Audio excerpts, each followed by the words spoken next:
Bismillahirrahmanirrahim. Assalamualaikum warahmatullahi wabarakatuh. Perkenalkan, nama saya Raden Perhanudin dari kelas IF 305. Untuk UTS pemrograman PLSQL, berikut presentasinya. Yang pertama, kita akan membahas SQL terlebih dahulu. Apa itu SQL? Jadi SQL itu adalah singkatan dari Structured Query Language, di mana SQL adalah bahasa standar yang digunakan untuk mengelola data dalam sistem manajemen basis data relasional, atau yang disingkat dengan RDBMS.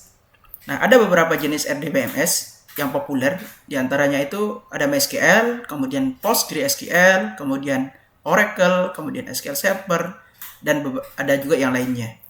Nah, sederhananya SQL itu adalah bahasa yang digunakan untuk berinteraksi atau berbicara dengan database.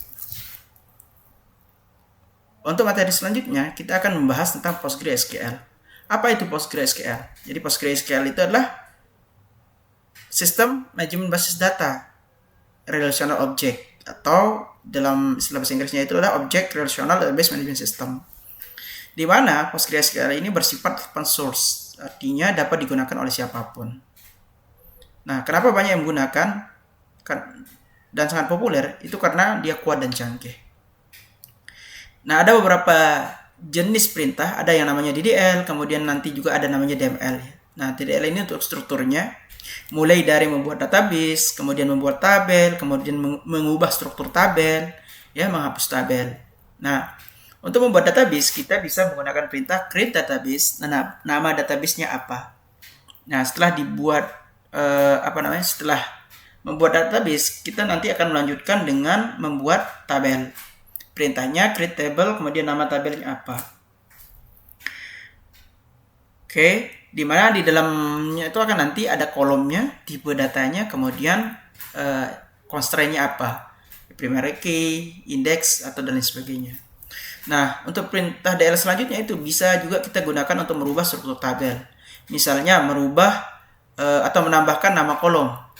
Nah, perintahnya kita bisa menggunakan perintah add column, diikuti dengan nama kolomnya dan tipe datanya. Atau juga kita bisa merubah atau menghapus tabel. Ya, jadi alter table, nama tabelnya apa, kemudian perintah untuk menghapusnya itu drop column, kemudian kolom yang akan dihapus. Nah, itu yang terkait dengan DDL. Nah, selanjutnya itu kita akan bahas sedikit tentang DML, Data Manipulation Language.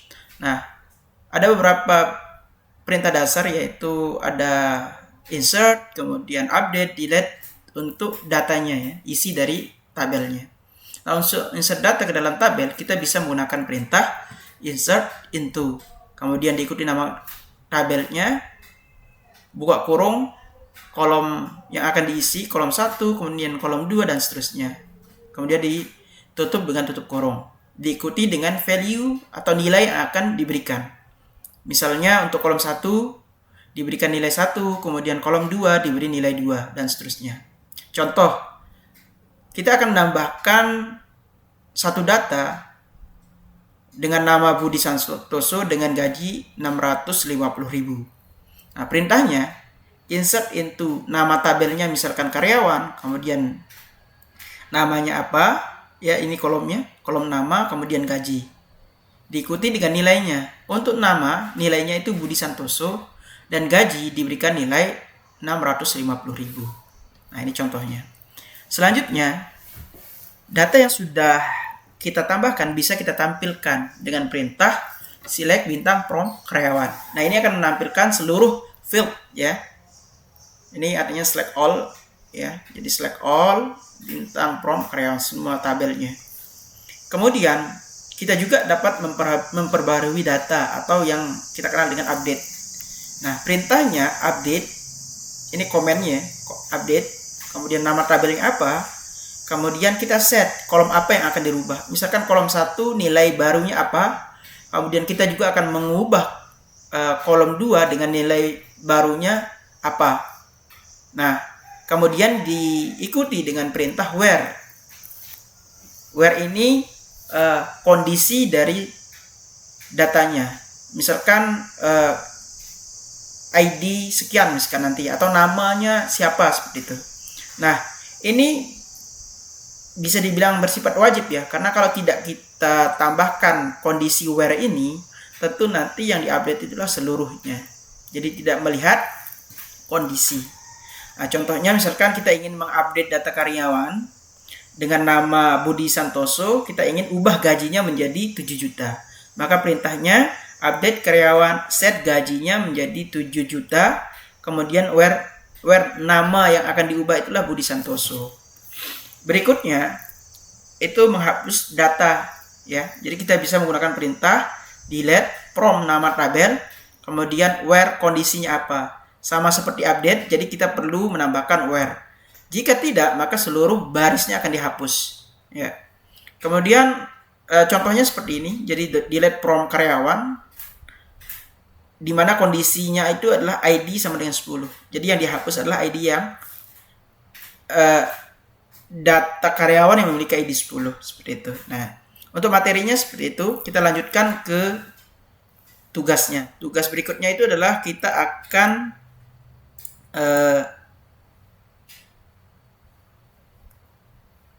ini ya, perintahnya itulah video presentasi zaman ini. Kemudian tugas satunya kita buka dulu ya, tugas satunya. Jadi tugas satu itu kita disuruh membuat database gudang dan seterusnya. Oke, nah ini tugas satu yang sudah saya kumpulkan. Perintah pertamanya atau tugas satunya itu buatlah database dengan nama barang, dengan nama gudang. Nah ini contoh perintahnya. Nah di sini untuk PostgreSQL saya menggunakan Docker ya untuk menjalankan PostgreSQL-nya. Oke, kita running dulu. Ini sudah running. Kemudian kita buka terminal ya. Jadi saya buka di sini saja supaya lebih luas ya. Nah, langkah pertama itu adalah kita akan bisa membuat database gudang kalau kita sudah login ke Postgre-nya. Nah, posisi kita ini belum login. Jadi kita login terlebih dahulu min u, kemudian usernya Postgre ya. Nah, ini sudah login. Kebetulan saya menggunakan password default ya. Oke. Nah, sebelum kita membuat database, kita pastikan terlebih dahulu apakah kita memiliki atau sudah memiliki atau belum untuk database gudang. Nah, perintahnya itu kita bisa menggunakan /l atau list. Nah, di sini terlihat ada database dengan nama gudang. Jadi ini yang tugas sebelumnya ya. Jadi masih ada. Nah, sehingga ketika kita menjalankan create database atau yang seperti ini ya, yang contoh yang ini, itu tidak bisa. Kita contohkan aja gudang. Nah, di sini ada error, database gudang already exist, artinya sudah ada. Nah, agar perintah ini dapat berjalan, terlebih dahulu kita hapus dulu database-nya. Perintahnya drop database, nama database-nya apa. Oke. Dan pastikan tidak lagi menseleksi gudang. Oke. Kembali lagi kita cek apakah database-nya masih ada atau tidak. Nah, di sini sudah terlihat ya, database gudangnya itu sudah tidak ada lagi. Artinya sudah terhapus. Oke. Nah, supaya tampilannya lebih bersih, saya clear dulu. Oke. Nah, untuk tugas pertama sudah ya. Kemudian tugas kedua, kita diminta untuk membuat tabel barang. Ya, contohnya seperti itu. Seperti berikut. Dengan field ada kode barang, tipe data chart, panjangnya 4. Kemudian sebagai primary key-nya. Kemudian ada field nama barang, dengan tipe datanya. Kemudian harga barang dengan tipe datanya. Kemudian jumlah juga dengan tipe datanya. Nah, kita bisa eksekusi dengan perintah seperti ini. Nah, agar kita bisa menambahkan tabel ke dalam database gudang, kita harus masuk atau gunakan dulu database gudangnya. Nah, caranya kita bisa menggunakan C terus select database-nya, yaitu gudang.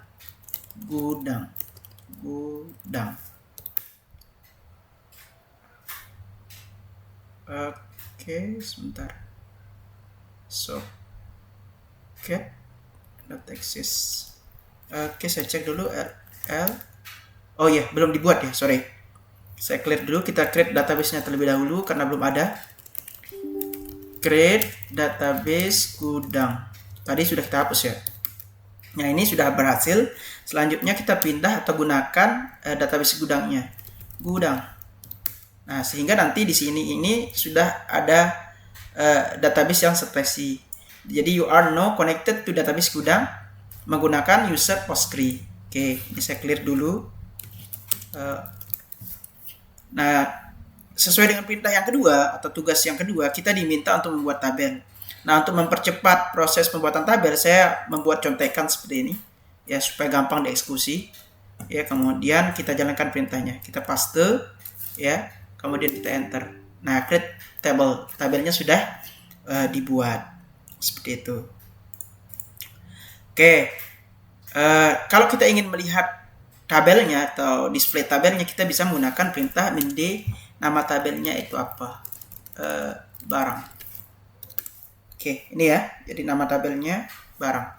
Dengan tipe kodenya, kolomnya apa saja, ada kode barang, nama barang, harga barang, jumlah, sesuai dengan perintah yang di sini. Ya, oke. Nah, tugas yang ketiga, kita diminta untuk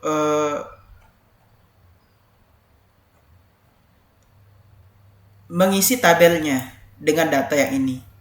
Nah, perintahnya itu adalah insert into barang, fieldnya apa saja, kemudian value-nya. Nah, untuk value itu bisa lebih dari satu ya, seperti ini. Nah, jika hanya satu, maka di sini harus ditambahkan titik, seperti itu. Nah, saya contohkan misalkan kalau menggunakan satu baris ya. Ini nanti kalau yang banyak baris, saya contohkan untuk yang satu baris itu seperti ini. Oke, ini untuk satu baris. Ya.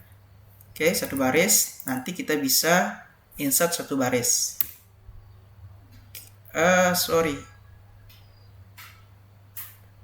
Insert itu barang.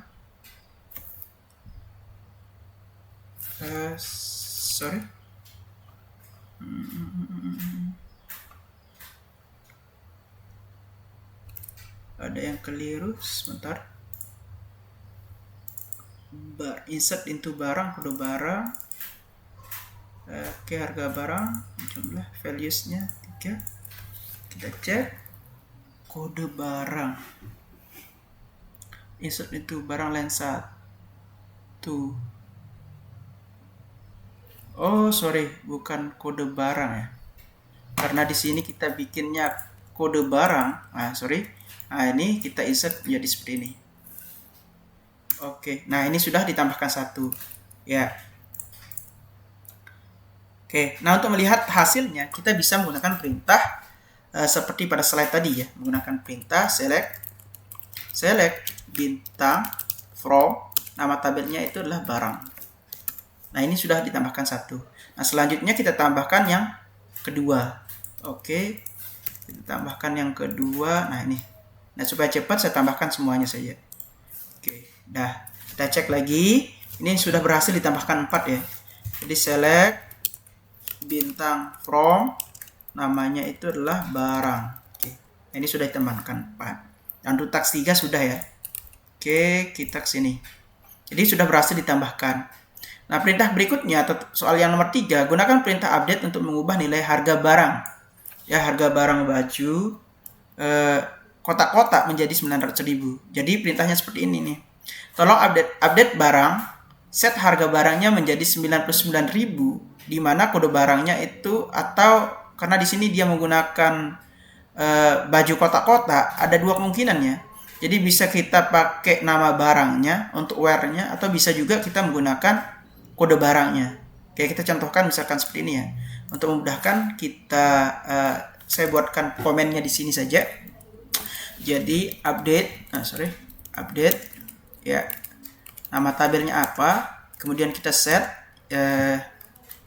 setnya itu harga barang ya, harga barang itu sama dengan 99.000 misalkan. Kemudian kita ingin set where-nya by apa, misalkan nama barang ya, 99.000 where kita akan menggunakan ini, nama barangnya itu adalah baju kotak-kotak. Jadi kita copy saja ya, nah ini seperti itu. Jadi saya taruh di sini, kita coba eksekusi ya. Nah, di sini kalau kita clear dulu biar clear. Nah, ini kalau kita select bintang from barang, ini hasilnya seperti ini. Jadi batu kotaknya itu masih 100.000 ya. Nah, kita akan melakukan update nih. Jadi update harga barangnya menjadi 90.000 untuk barang dengan nama baju kotak-kotak. Kita eksekusi, kemudian kita cek lagi. Nah, ini hasilnya. Jadi sudah menjadi 99.000. Task 3-nya sudah ya. Oke, kemudian selanjutnya kita diminta untuk gantilah nama field jumlah. Nah, jadi di sini kalau kita min D tab barang, di sini itu ada field yang namanya jumlah. Nah, kita diminta untuk mengubah jumlah ini menjadi stok. Nah, perintahnya itu alter tabel barang, rename kolomnya menjadi stok ya. Oke, jadi bisa kita pakai di sini alter table barang, kemudian rename. Nah, nama apa namanya? Kolom yang ingin di rename misalkan di sini itu jumlah ya. Jumlah to-nya apa? Misalkan di sini perintahnya stok. Oke. Nah, kita coba. Oke, ini sudah ya. Kita coba tampilkan hasilnya. Apakah sudah berubah untuk kolom jumlahnya? Kita bisa menggunakan perintah /d, kemudian nama tabelnya apa. Ini sudah berubah ya. Oke, jadi task yang ini untuk nomor 4 sudah. Nah, untuk task nomor yang 5, kita diminta mengurutkan berdasarkan nama field ya, nama field mengurutkan berdasarkan nama barang, field nama barang dengan urutan ascending dari yang terkecil ke yang terbawah, atau kalau huruf dari A ke Z seperti itu.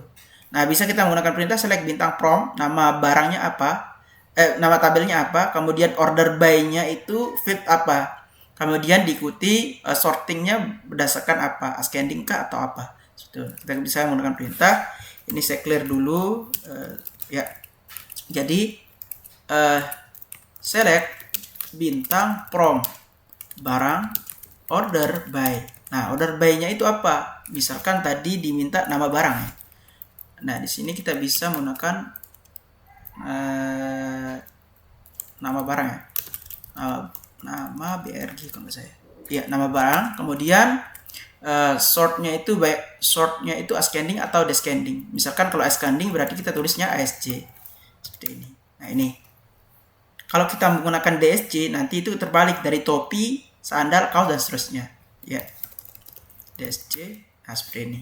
Atau kita mengurutkan berdasarkan harga, seperti itu bisa. Misalkan select bintang from barang order by, misalkan berdasarkan harga barang.